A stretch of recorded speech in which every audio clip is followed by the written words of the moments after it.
Botanical ગાર્ડનથી માત્ર 3 kilometre આવ્યો છે ગીરા ધોધ.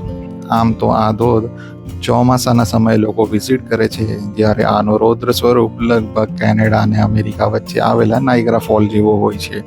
પરંતુ સદનસીબે અમને ભર ઉનાળે પણ આ વોટરફોલ જોવા મળી ગયો, કારણ કે સાપુતારામાં છેલ્લા કેટલાક દિવસોથી અતિશય વરસાદ થઈ રહ્યો છે, અને જેના કારણે આ વોટરફોલ અમને ભર ઉનાળે જોવા મળ્યો.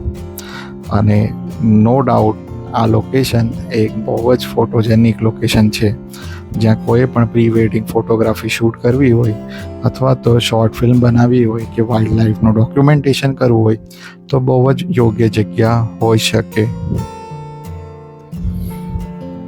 વોટરફોલની તદ્દન નજીક જવું તો અહીંયા અલાઉડ નથી, તેમજ પાણીમાં ઉતરવાની પણ પરમિશન નથી.